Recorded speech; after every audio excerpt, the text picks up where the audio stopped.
Now, before we really dig into this episode, let's take a moment and just reflect, because today is a very sad day in Margaritaville.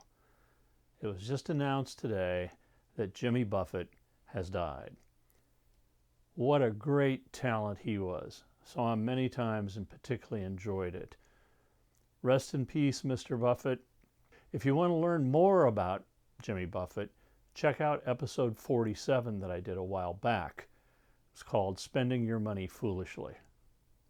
In this episode, we're going to talk about a band that recorded 19 studio albums. And in fact, they make the point that they should be the group to be acknowledged as making the first country rock album. Over the years, they've weathered many personnel changes. In fact, their two founding members left the group. Nonetheless, the group continued on for 40 years.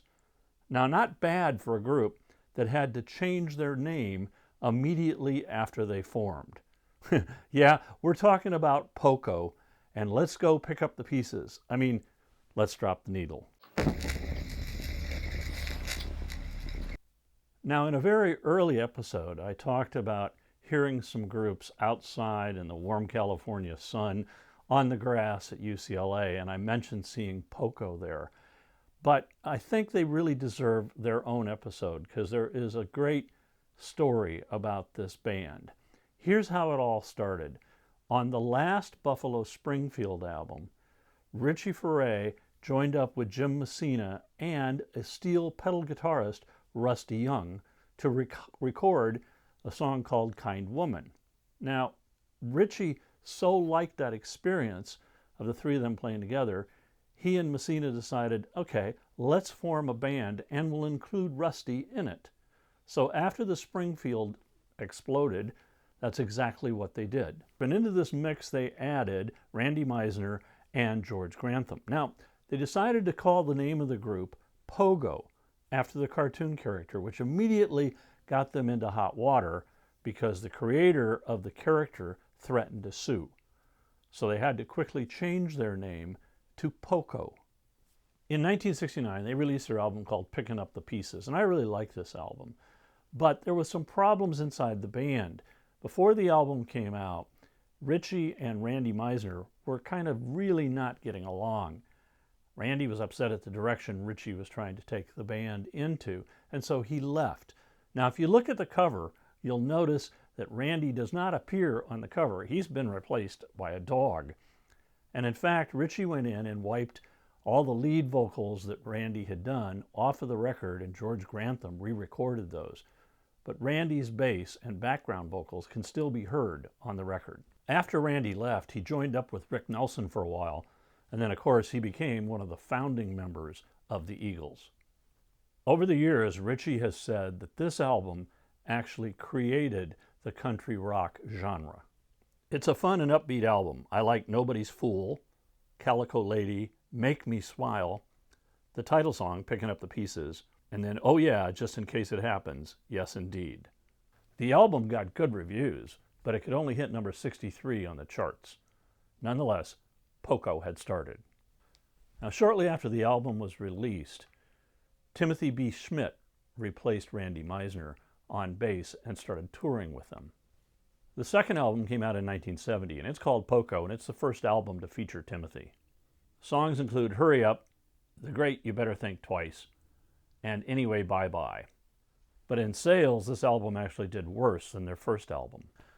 Now, it's right around this time that I saw Poco on the grass there at UCLA, but I also remember seeing them inside the student union with Timothy playing on bass. They always put on a good show. In 1971, they deliver their first live album, which is called Deliverin', and I really like this album. It's a fun album. Songs include I Guess You Made It, Come On, Hear That Music, Hard Luck, Child's Claim to Fame, Picking Up the Pieces, Just in Case It Happens, Yes Indeed, Grand Junction, and consequently, So Long. This album sold really well, and it went to number 26 on the charts. But this is a band where tensions were always under the surface. And now Jim Messina and Richie Furay are not getting along. Jim doesn't like the direction Richie's taking the band, so he decides he's going to quit. But before he does, being a gentleman, he decides to get his own replacement. And so he taps Paul Cotton of the great band that came out of Illinois, the Illinois Speed Press. Now, Jim Messina then went on to produce other acts and teamed up with Kenny Loggins, which I talked about in an earlier episode. Now, the first album to feature Paul Cotton in the mix is 1971's From the Inside. I like Paul's Bad Weather, which I remember from his days in Illinois Speed Press, his Railroad Days, and Old Forgiver. I like Richie's What Am I Gonna Do, Do You Feel It Too, and Just for Me and You. And Timothy gets the honor of writing the title song, From the Inside. But this album struggles to reach number 52 on the charts.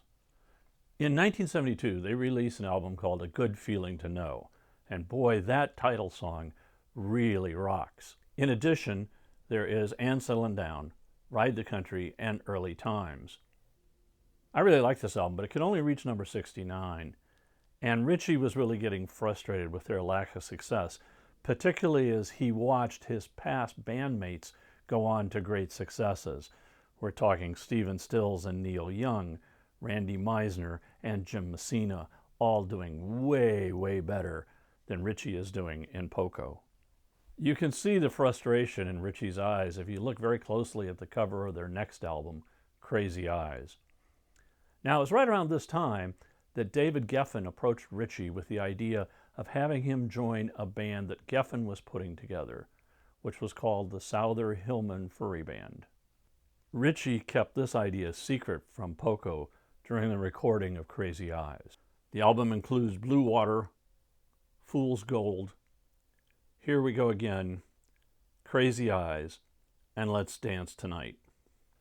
Now, 11 days before the album is released, Richie quits the band, but the record does well. It goes to 38 on the charts. By the way, Richie's idea to join the Souther Hillman Furay Band didn't go as well as I think he expected. The group was comprised of J.D. Souther, known as a songwriter for Linda Ronstadt and the Eagles. Chris Hillman came from the Byrds and the Flying Burrito Brothers, and Manassas. And, well, then there was Richie. But they only made 2 albums. Their first, the self-titled, reached number 11 on the charts, and it contained their hit, Fallen in Love. But there was trouble between the 3 stars. They couldn't get along, and during the recording of this album, Richie became an evangelical Christian, eventually becoming a minister of a church in Colorado. Poco continues on as a quartet, and their next album is called Seven, and it's their first album that does not feature Richie.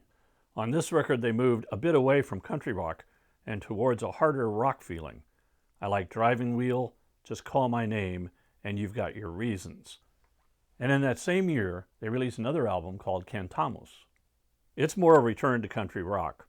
Good songs are Susanna, Western Waterloo, Bitter Blue, and Whatever Happened to Your Smile.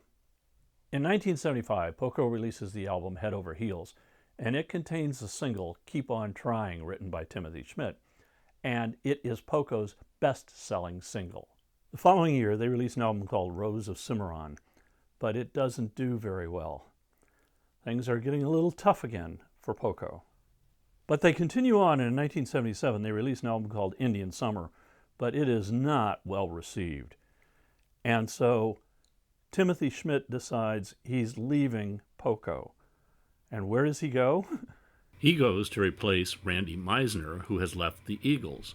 Now remember, he replaced Randy Meisner in Poco. After Timothy leaves, Poco decides they'll take a break. And Paul Cotton and Rusty Young decide they'll form a band called the Cotton Young Band and release an album.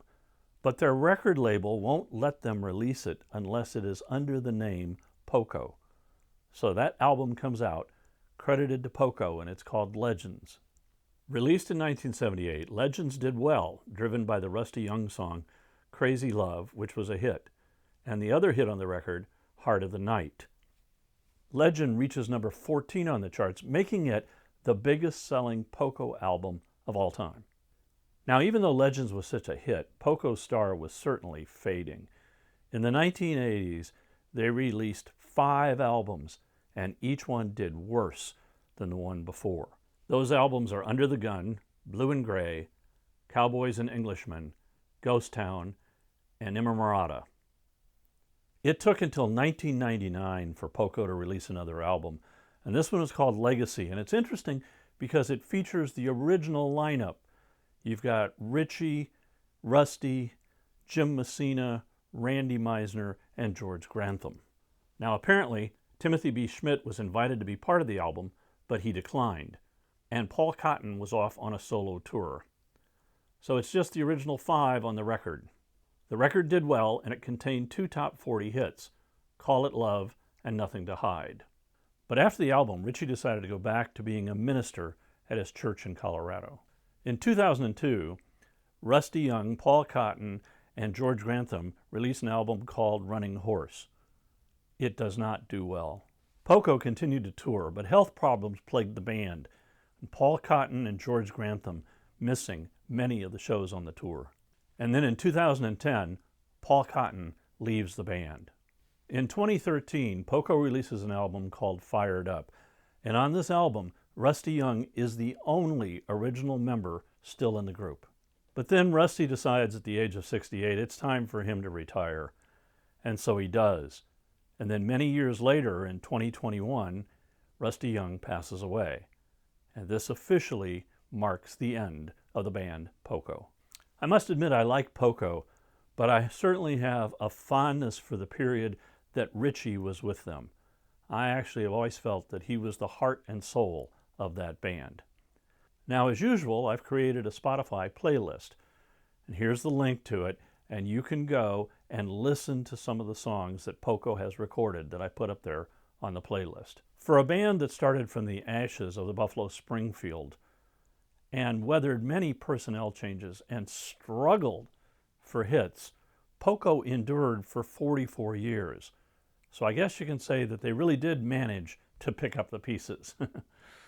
Thanks for watching, and keep it rockin'. If you liked this episode, hit the like button, and you can also leave me a comment down below, and I'll respond to you.